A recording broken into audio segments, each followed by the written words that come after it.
¿Qué tal? Buenas noches o tardes o mañanas, porque estamos en vivo por todo el mundo. Me llamo Simón Palomares, estamos aquí, yo estoy en Melbourne, pero ahora tenemos por lo menos ahora dos de los directores que hemos conocido esta semana en los cortos que el Instituto de Cervantes ha puesto en línea esta semana. Para recapitular, los cortos que han sido el corto de Tokwifi, de las Filipinas, de Carla Ocampo. Tenemos aquí a Carla Ocampo. Vamos a hablar con ella primero porque está en una montaña cerca de una torre de wifi en las Filipinas, así que vamos a aprovechar ahora que podemos hablar con ella. Andrew Goldsmith, que es el director de Lost and Found, la película el corto de Australia, no va a poder estar con nosotros porque ha tenido problemas que tiene que atender. Y Irene Moray, estamos esperando a ver si puede conectarse desde Barcelona. Y tenemos a Sorayos Praparan, el director del corto Dossier de Bangkok.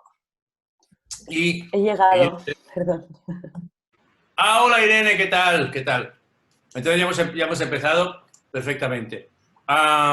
Entonces yo voy a empezar a hablar inglés. Tenemos a Chaco en las Filipinas, que es nuestro traductor. Si les hace falta interpretación, vamos a hablar en inglés con Carla. Y si les hace falta traducción, hay un símbolo abajo que pone interpretación, que es como un mapa mundi, un globo mundial de la Tierra, y pone interpretación. Ahí pueden dar y pueden escuchar el diálogo en inglés. Nosotros si hablamos en inglés, Chaco lo traducirá en español, y si no, al revés, del español al inglés. Tenemos preguntas aquí, pueden hacer preguntas durante la conversación. Y empezaremos ahora. Bienvenidos y gracias al Instituto Cervantes por organizar este foro. Quiero invitar a Carla Ocampo desde las Filipinas, en una montaña que está en las Filipinas, cerca de una torre. Y tenemos a Irene Moray, que es la directora, que está en Barcelona ahora mismo, y Sorayos Praparan, yo sí, desde Bangkok, en Tailandia. Okay, thank you, and welcome to everybody over here. Thank you, Carla. Thank you, Yossi, and thank you, Irene, for joining us. We did get to see all of your films. I'm going to talk to Carla first because she's on top of a mountain somewhere in the Philippines, next to a tower. This is so much like her film. Okay, this is so much like her film. If you saw her film, I'll let you explain it. But it is about somebody meeting somebody in a tribal setting in the Philippines, meeting someone almost online in a very spectacular way. Carla, welcome to the Instituto Cervantes forum, and thank you for making such an effort to be with us. Just explain what you wanted to put across with your film. Which can I say congratulate you, because it is a beautiful film in the way that it was shot and acted, and it visually is a gem. Thank you, Simon. Those are very kind words. I've always wanted to tell the stories of our indigenous peoples, especially the stories of the Bontoc Igorot. The Bontoc Igorots are the indigenous peoples of where I am now, Bontoc Mountain Province. And recently they have adopted me and my partner Lester as their very own. So I feel like really part of this community. So Tokwifi, or Tokwifi means star. So the short film is somehow a sort of a love letter of me to them, because they have a really tender culture that has made me into a so much better person. Well, for the benefit of those who have not yet watched the film or have missed it, it's actually inspired by an actual folk tale here in Bontoc, where a star or a group of stars descended from the sky to take a bath in a lake here.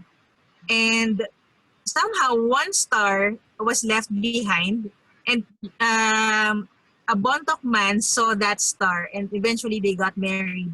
But in the short film, I added a twist. Instead of a celestial star, I made her a showbiz star, which is actually a very Filipino way of defining star. When we hear about stars, we automatically think about showbiz stars, actresses in the 1950s and onwards. So, yeah, that's how it came about. Can I ask you, Carla, how this is from my experience. Last year, a year before, I shot a documentary in Cuba, and it was really quite interesting how Wi-Fi is actually changing cultures as it comes into a culture. How is Wi-Fi changing the cultures in the mountains in the Philippines? Well, as of now, it's becoming the sort of, well, we have community structures here called the Ato, which is somewhat the how do you call this? Where the mostly males would gather and tell stories. But now that Wi-Fi is actually working with mobile phones, the Ato is slowly not being used anymore. And instead of talking in the Ato, they instead become so more engrossed with their mobile phones. So we now have a problem with the transference of indigenous knowledge, because the young ones don't listen that much to the elders anymore. So we are in this crossroads. What you're saying is the oral history and the oral tradition of the tribe is being changed by internet and Wi-Fi. Yes, actually, it's being not really disintegrated, but it's slowly being put in the back burner, or it's not being.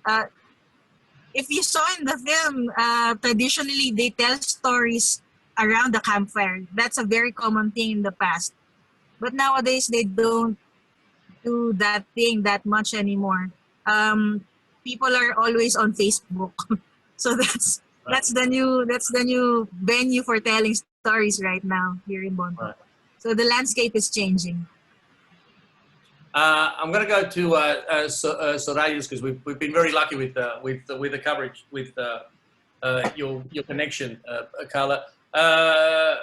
Yossi, can I just say first that as a filmmaker, it was almost painful to watch your film because it's a film about making a film and trying to make it's a film about trying to make a film, and the film itself becomes the trial and tribulations of getting a film made. Tell me about how. I mean, it's very obvious how you sort of came up with the idea, but to actually bring it to fruition, it becomes a film within a film. So the question is about the film. Well, you tell me about how you came from making a film about making the film, and then that in itself became the film. Yeah. So actually, I'm kind of like obsessed with process of filmmaking, and normally my method of filmmaking is about talk about something I really know about it. So actually, my life know not many things. One of the thing I know is filmmaking, and to live in like Southeast Asia, I mean, I make many short film before this one, and it's quite successful in terms of like festival circuit. It went to many big festivals like Venice, Rotterdam, and Locarno, and wherever.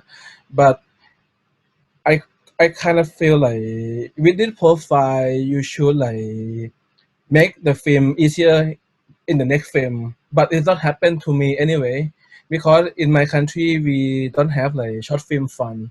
Yeah, when you watch film from like not so big country like maybe Lithuania, maybe like some part of the world, there is always the organizer that support those films to be made.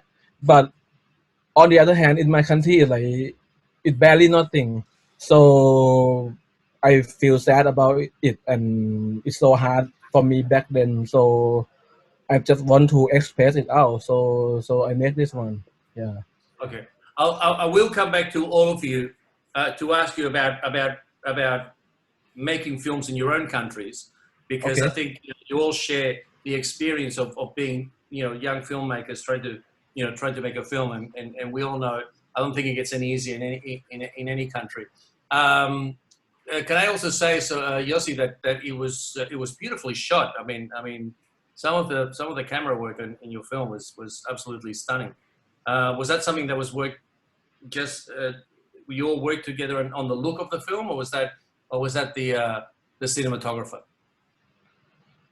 Uh, Actually, I would like to give both credit to my cameraman, and also to the landscape of the Bangkok of the building that we shot, because it's quite messy, but like when you color it into a black and white, it look beautiful. So yeah, that's the credit of the location. But for the framing, we work close with the director of photography. So yeah, thanks to both of us that we get along very well. We express what we want, like when we try to talk about the serious stuff, and we want us to be small. So the character in the film is like in the wide shot, and let the dialogue say, and let the environment explain by it. So we don't really use like much close up shot. So yeah, that's the concept of how we work with the in terms of images. Okay. Yeah. Irene, bienvenida al foro. Quiero preguntar un momento, Yossi y Carla, ¿me estáis oyendo en inglés? We can speak English if you want. I'm okay with that. Are you okay with you? Is that okay with you? Okay. I just wanted to do some Spanish as well. Okay. First thing I wanted to say, I saw the film. I saw the film in Catalan, and because I'm a Spanish speaker, and it didn't have subtitles, but I really wanted to know so much more about the film, because to me it's a film that is so layered and has got so much underneath the surface that I really wanted to not to miss any of the dialogue. So my question to you first is, what were you aiming for with the film? Honestly, I like this idea came like an inspiration, and I just wanted to shoot it, and I was not really ambitious with what I would reach or what audience or to which festival, whatever, but it was more like I wanted to tell a love story that was really based in respect and mutual love and tenderness, and how love for yourself and for others can help you overcome kind of any injury, right? Like any pain or anything that you're dealing with. And then, as you said, it's really layered. Like, I still don't know what the film is about in a way. Like for me, there are a lot of topics that convey in the film, because it's also about the overcoming of a sexual abuse or rape for the main character, right? But I don't think the film is only about that. I think it's a lot about walking with someone, you know, and trying to be okay. I don't know, sharing with your partner. So it was kind of like that, you know. I fell in love. I was like believing that change is possible and that we can all be happy. And then also I thought that it's a big issue in the world that many women experience, you know, like sexual abuse or rape. And I was really angry that no one is talking about what happens to these women afterwards, you know. So I wanted to portray a woman that has overcome this, but it's still like really powerful and happy and can enjoy herself and can connect to pleasure and so on. But you also talk about, I mean, the film, correct me if I'm wrong, it also deals with the repercussions that continue, you know, for years after, and especially when it comes into a relationship with somebody.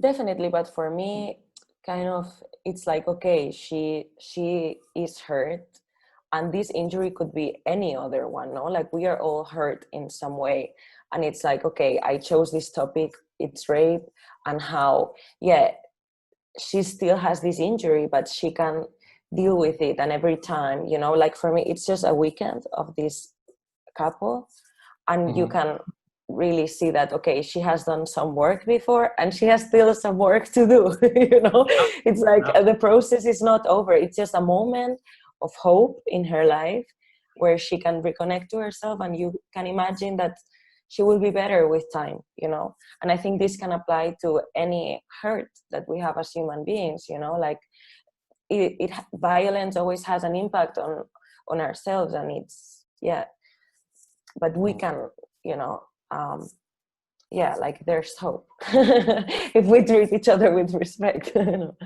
How did you have a full solid script when you started, or was this, or was there some work with the actors as well?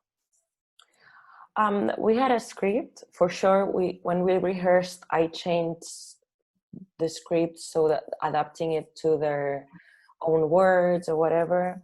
But then, we had a quite normal and regular script, and then also the editing is quite faithful to the script, you know, in the same order and everything. So in that way, it was really classical. Also, we had such a short time to shoot it that we were like, okay, one take, it was good. Okay, next, you know, we had to shoot the whole film in 3 days. So it was very, no time for improvisation, really. How did you broach the? I mean, for a short film, there is an inordinate amount of sex scenes. How did you broach all that, you know, all those scenes with the actors in that sense? I mean, first of all, I selected the crew really carefully. Almost like you cast your, you know, like the actors. I casted the crew with people that I thought that could be really sensitive. Also, like there was equality on set in terms of female and male. And then everyone was really aware that the actors were the most important thing. That's also why I chose to be the DOP as well, because I didn't want to argue about light. I was like, okay, I'm going to decide that that's it, and the actors is the most important thing. Also, they were a couple, which is important. Like they were really comfortable. They were really comfortable being naked close to each other, but then they were not so comfortable with the emotional. You know, it's like the challenge for them was not to be comfortable naked and going around naked. It was more about the emotional charge of the scene that was really vulnerable to them. So then when we were shooting this, almost everyone was outside of set. And we were maybe like 4 or 5 people with them. So it was, that was it. And also we rehearsed with guided meditations to achieve the emotional state that I wanted with them. So we rehearsed with these meditations and tantra exercises. I don't know. That's what we did. Yeah. I find it fascinating knowing now that they were actually an actual couple, because you know, it's obviously quite an acting exercise for, you know, for any two people to be doing a film like that. But it's actually quite interesting that you know, they would be actually facing some of that stuff in themselves as well. Yeah, but it's funny because they had a way to touch each other or to talk to each other that I was not interested in. So that was also my job, you know, to deconstruct the way that they were relating to each other and create a new way. Because I wanted all this tenderness, like, okay, touch her on the nose or kiss her on the cheek, and they were like more sexual between them. I was like, no. I don't want any of that stuff, you know, I want sweetness and so on. So that was a job that we had to do. I find it fascinating. I mean, being an actor, the idea of doing a sex scene with 10 strangers in the one room, where suddenly you're doing something that you thought you were doing like everybody else does, and then suddenly you've got 10 people, including a director, looking at you going, no, that's not the way I wanted. No, It was not like that, because everything about that we talked in the rehearsals. So then in the set, everything that they were doing, it was planned already. It was really safe for them, really. It was a really safe environment. Like they didn't feel judged or anything. No one was speaking. It was really silent, like if we were in a church, you know, like a sacred space. I don't want to keep dwelling on that, but the fact is that the film itself, the main driving force of the film, is actually about someone who has been, you know, sexually abused in the past, and now dealing with that in her relationship with well, they're both dealing with it in their relationship now. That's, I mean, you know, correct me if I'm wrong, that's not the core of the film, in a sense. Yeah, I think it is. But then, yeah, it's a sorry. Sorry.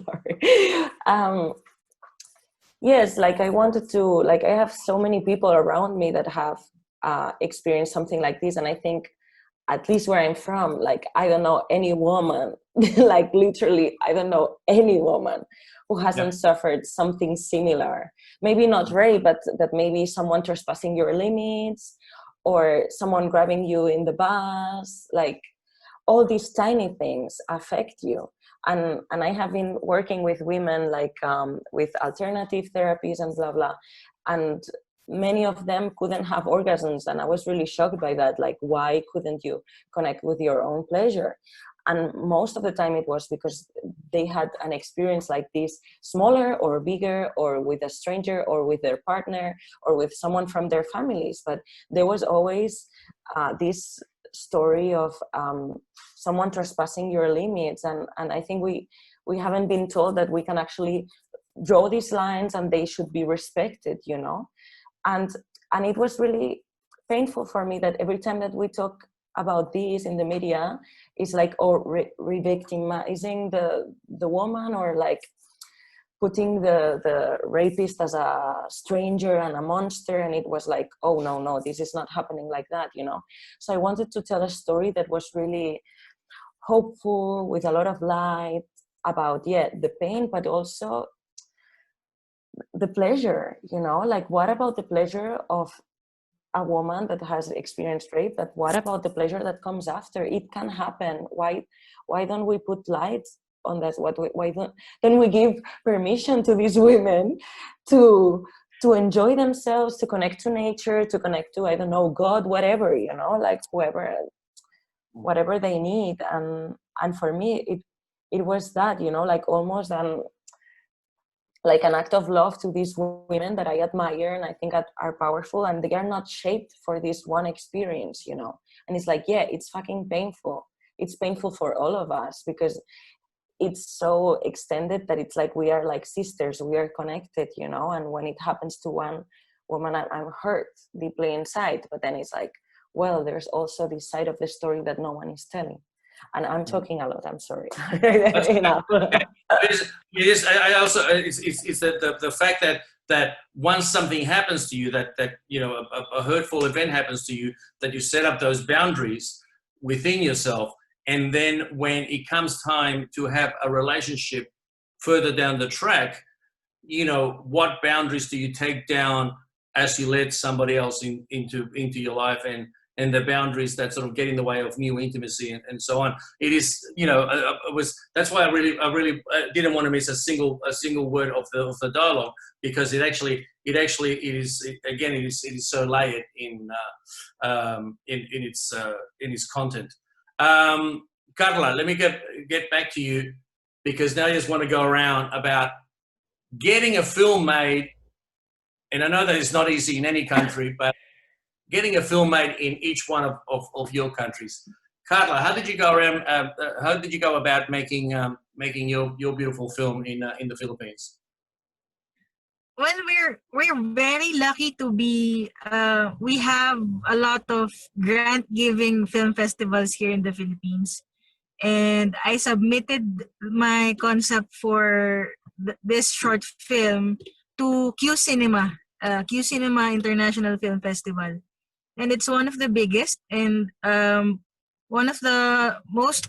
I mean, filmmakers love Q Cinema because of the independence they give to the filmmakers, and how we would execute our concepts. So it got in, and we received a grant of something like, I think it was 200,000 pesos, if I remember it right.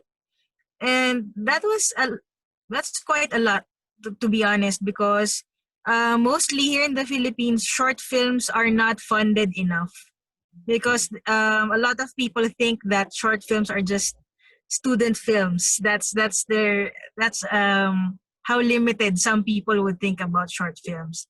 And so we are very thankful for institutions like U Cinema that really support startup filmmakers in making short films. So yeah, we had it a little easy. Can I ask you, the actors you used in the film, were they actually, before I ask you that question, if you've got a question for the Q&A, you can actually put them up on the Q&A board, and we'll read them from here, and any questions that you have for any of the directors, please put them up now, because we do run out of time before you know it. So just wanted to go back to Carla. The actors you used in the film, real actors or actors? The only professional actor was the one who played Laura Blanca Flor. She's Adrienne Vergara. She's a theater actress, and she has starred in a lot of independent films here in the Philippines for the past few years. But the rest of the cast was an all indigenous cast. And we're very proud because they did not actually need to undergo intensive workshops, acting workshops, because as a lot of my friends would pinpoint, indigenous culture here is quite performative, in the sense that because they love telling stories, or they love telling stories to one another, it became a sort of inherent to them to be performative, because when you tell a story, you act a lot. So when we casted Bontoc Igorots and Igorots from other places here in the Cordillera, it was easy for them to be actors. We did not have to undergo a lot of workshops for them. Yossi, tell us just. I know that the film that you made was in a lot of ways made out of the sheer frustration of getting a film made in Thailand. Tell us about the usual, process of getting a film made in Thailand. It's different. So my film not serve any organization, so I cannot apply to anywhere in my country. That's why I have to self-fund it. Many of my short film. So yeah, I spend my own money. Sorry, why can't you apply to organizations in your country? Because like we don't really have like the one that give to any topic. Like let's just say if we have the organization that care about your health, some year they announce that if you are a filmmaker want to make film in the topic of like take care of your body, take care of your health, blah blah blah, you can apply to this, of course, but you cannot apply to like the free grant that like you can do whatever topic you do, and so it's no chance for me to apply to any organization. That's why I have to spend my own money to make film, which I feel is not good for my career at all. Yeah.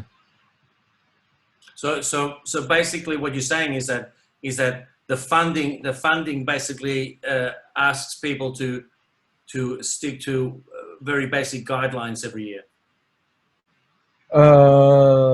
Yes, mostly like that. Yes, there's no grant for the free form art. Yeah, and most of the people who have grant are very conservative.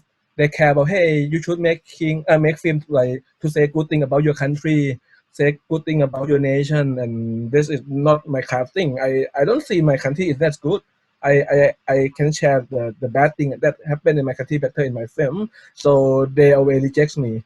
So even like my profile is like it's a bit rude, yeah, but like my profile is like more successful than the author who gets select. But because the topic of they said because they want to say good thing about Buddhism, something like that, and my film is not, so they want to support only those people. So it's hard for me. Yeah. So basically, what you're saying is that the Thai funding doesn't really encourage criticism of the culture. That yeah, more or less like that. Yes, that's what I want to mean. Yes. Mm-hmm. Okay. Irene, getting a film made in Barcelona I'm not even going to say 2020 because 2020 is a very different year for everybody. But getting a film made in Barcelona, talk me through it. I have two really different experiences because my first short film, I shot it in Berlin alone with my friends. I didn't know anything about applying to funding, so it was like a crowdfunding, where my family each gave me €5 and my friend also €10, and we shot it like that, and no one got paid on anything. And for the second short film, the one that you saw, I got in touch with a production company. So how we funded, they put some money in it, and also I put some money from an award that I got from my previous film. So basically I put like €5,000 and they put like €10,000 more or something, or 5,000, I don't know. But with that we shot and we paid everyone. Then we applied to fundings. We have ICEC from Catalonia, like this region of Spain, and then we have another funding for Spain. The thing, ICA. So I was really lucky with that because we got all the fundings that we wanted, even more money than we expected. We got a lot of awards, so we were able to pay the crew twice.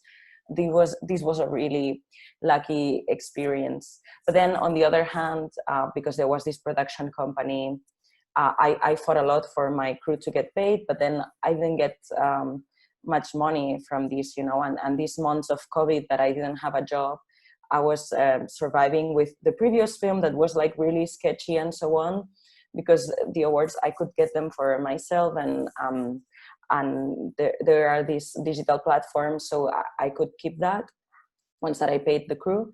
But with my second short film, all the benefits have gone to the production company, so that was a bit tricky, you know.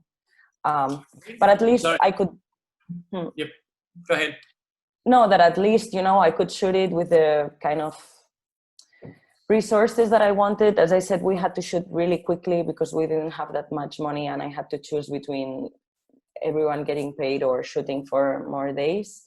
And I was like, okay, for me, it's really important, you know, to understand that short films are also work, you know, that it's not student films, that it's professional work. So, yeah, I want my crew to get paid because it's a job.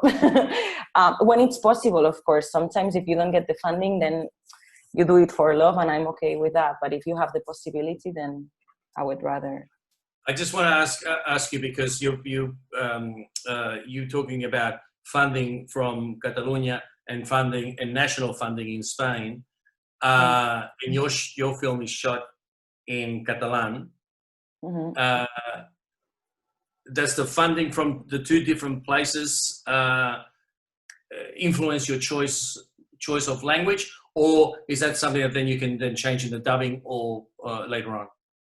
No, for me, it was really simple. It's like, in what language do I speak with my partners normally when I have them? Okay, in Catalan, so I shot it in Catalan. If I would make a film about family, because with my family I speak Spanish, probably I would shoot it in Spanish, you know? And my previous short film was in English and German because I was living in Berlin at the time.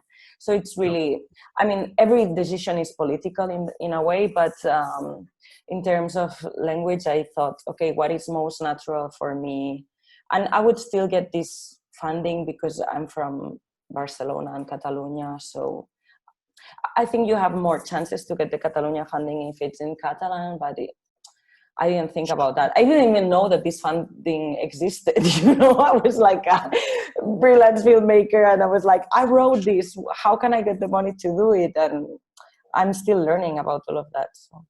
Yeah, I think it's like what we're talking about with Yossi is that we get to a point where with applying for funding in every country, you end up trying to second guess what, you know, and you've got to make the balance between what the funding bodies expect from you, and then you start thinking about, you know, what you can do to sort of massage the application and make sure that you get it and all this sort of, and in the end you have to work out what make the funding decisions and balance it out with the film that you want to make in particular.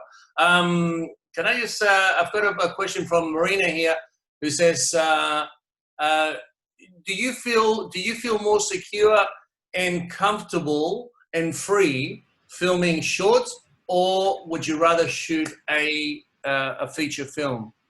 Yossi. Oh, it's different. I mean, if the message I want to talk is short, it becomes a short film. But if the message I want to say a lot, many details, many scenes that take time, it should be a feature. But right now, I never finished my feature film yet. I mean, we have a project. We still developing, and at the same time, we was looking for money for like 5 or 6 years, but finally we managed it already. But yeah, so this is gonna be my first feature, and let's see how I gonna like it or not. But yeah, now so I cannot say that I'm the freelance filmmaker yet. I'm a short filmmaker by now. Yeah. So I don't know if I answer the question or not, but like yeah, mostly basically it's like if the message is short, make it into a short film, and so I don't sure about the spirit of freedom, but yeah, that's what I think about why I decide to make short or feature. That. Carla, do you feel freer shooting shorts, or are you thinking? Or I guess what we're saying is, do you feel freer shooting shorts, or are you just doing it because you haven't had a chance to do a feature film? Well, both. Well, here in the Philippines, the context is that short films do not have the pressure of making money, because most of the short films we produce here are independent. And when you go to the big league where you get to do feature films, there's always that pressure to somehow please the audience or make money in the box office. And somehow short films do not have that layer of pressure. So I guess in terms of freedom, yes, I feel more free doing short films. But I would have to say that my comfort zone is documentary filmmaking, because I started out as a documentary filmmaker. And Tokwifi is my first short film, actually, after film school, which was 15 years ago. So, yeah. Okay. Irene? In my case, I'm writing the script for my feature, and what I think is that a feature film requires a really, really long process, like almost 5 years from when you start writing, you apply to funding, you shoot it. So it's like it requires a lot of commitment during a long period of time. So for me, it makes sense that if you suddenly have a story that you want to tell that fits into a short, it's much more immediate. You can just shoot it. It's even though for Síndria it was also like a 2-year period. I have the feeling that also from the friends that I've seen that have applied to fundings and they didn't get it and they have to find another way for the features. I think it's good. Like, I think it's something that I'm gonna be doing, to shoot some short films in the middle of shooting the long ones, because otherwise it's like, waiting without filming. It's like, I want to shoot. I don't know. It's a long time between drinks as a filmmaker in yeah. Right? Yeah, but for sure, but for sure it's way more free, and you don't have the pressure to like for a feature you need more money, so therefore you need to, I don't know, it's a lot of pressure. Do you think I'll ask this to Yossi first. Do you think the internet and the fact that you can make a film next to nothing and promote it and put it on film festivals literally all over the world has freed up young filmmakers to make their own product?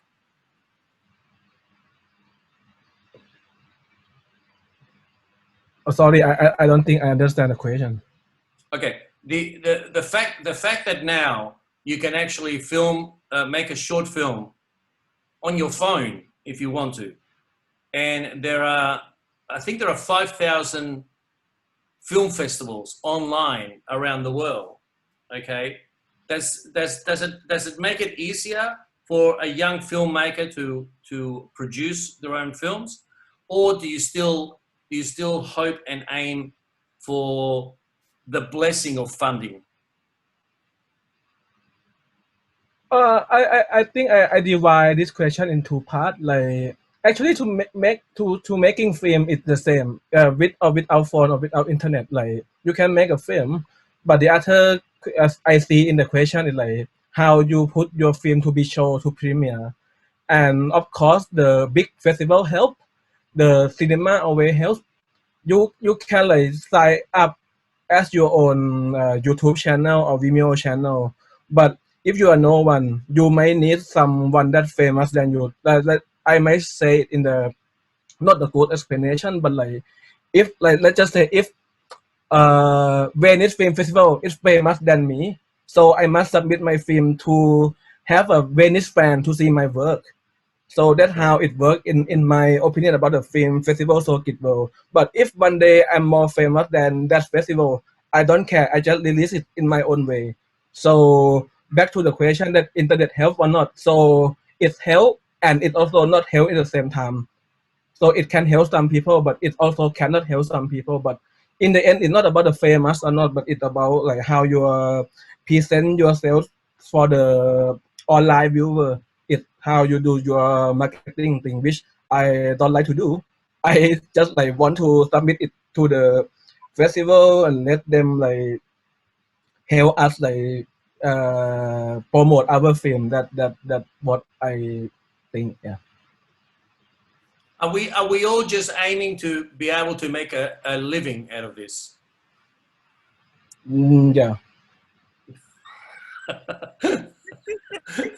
This is, Give me please. answer. The answer is very straightforward. Well, here in the Philippines, unfortunately, we have a layer of filmmaking as a source of livelihood, and for quite impoverished in some way na country like the Philippines, Global shop. we're in what you call the global south, and a lot of people here enter filmmaking as a living. We have a lot of minor, for lack of a better term, minor workers here in the Philippines who do production assistant work or all the dirty jobs in filmmaking. And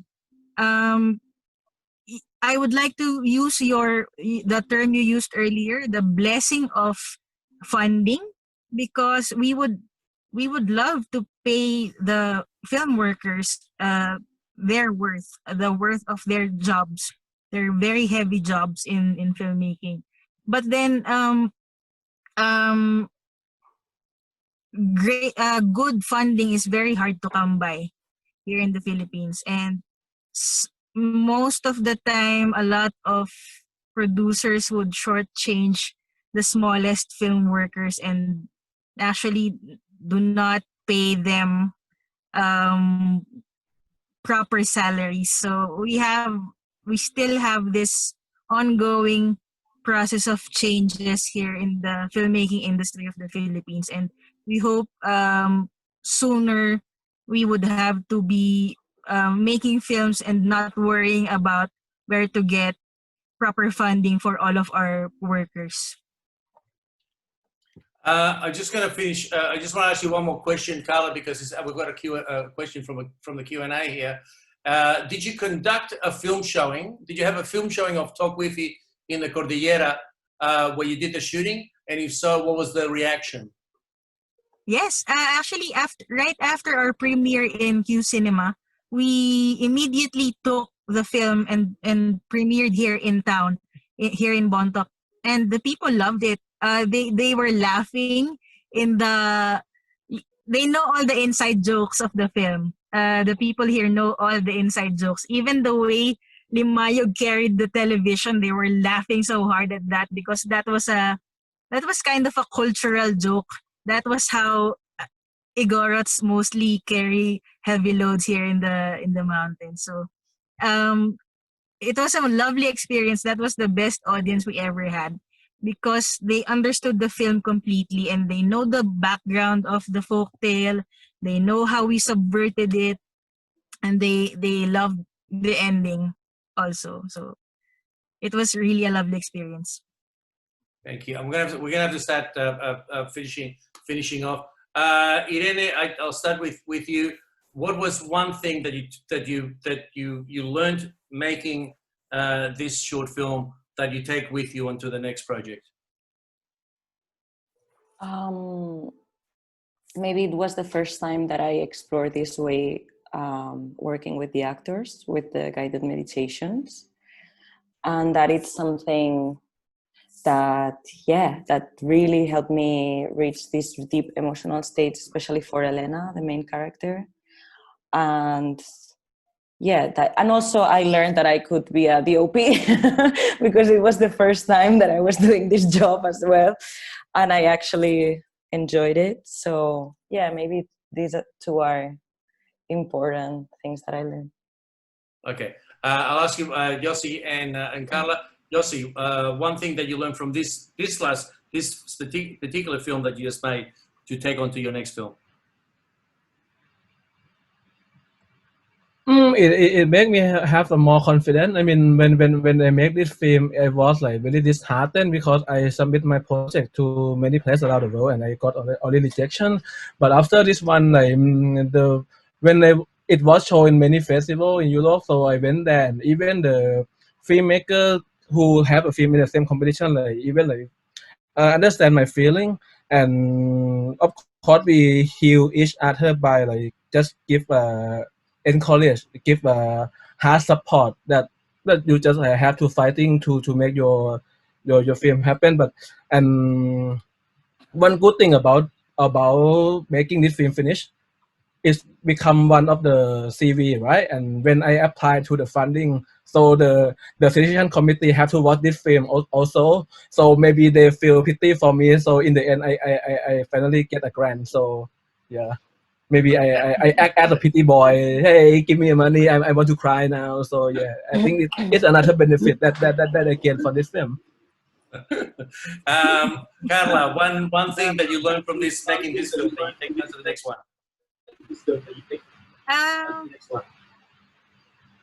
Before making Tokwifi, I was this self-centered, arrogant, typical filmmaker educated in Manila who thinks about, I'm an auteur, or director, all that.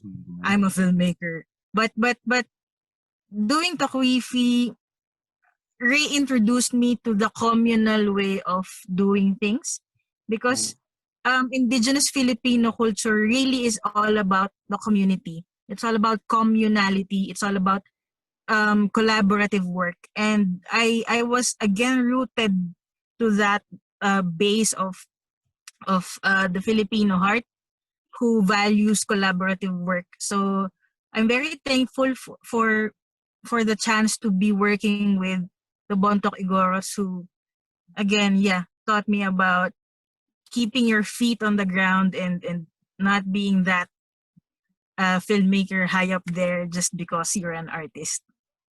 Wonderful. Carla, thank you very much for driving to the top of that mountain and that Wi-Fi tower to talk to us today. It's so much like the film that you made. To keep the theme going. Thank you very much for joining us, Yossi in Thailand, in Bangkok. Thank you for joining us today. Irene en Barcelona, gracias por tu participación hoy. Suerte con todo. Y gracias al Instituto Cervantes, a Miriam aquí en Sydney y en Manila.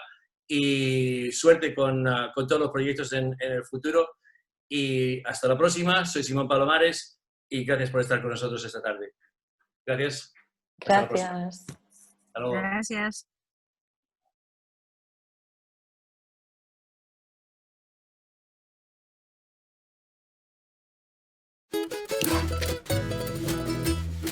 Hola. Hola. Hola. Hola. Hola. Learning Spanish is fun. In fact, hindi natin napapansin, we use countless Spanish words every day. We engage in active interaction with our professors. Sobrang effective na teaching strategies nila kahit naka-online class na. Instituto Cervantes ofrece cursos de español en línea para todos los niveles. Ang Spanish ang pinakamadanihon na sinultihan aron sa pagkat-on. Daghang salamat sa mga online nga mga kurso sa Instituto Cervantes. Naka-enroll na ko karon dinhi sa Mindanao. Well, Spanish gets more valuable in the cyberspace every day. Hindi talaga ako nagkamali sa online program ng ICM. I owe my future successes to their excellence. Spanish is an easy language to get committed to. Nos encanta el español. I never imagined that the virtual activities of Instituto Cervantes can be this fun and exciting, even when just in front of a screen. Únete a nosotros. Será divertido. Let's learn and embrace our passion for the Spanish language. Normalmente, dependiendo cambia, pero también habla de las... Let's learn Spanish wherever we are. ¿A qué esperas? Hurry! Go now and visit our website. See you online!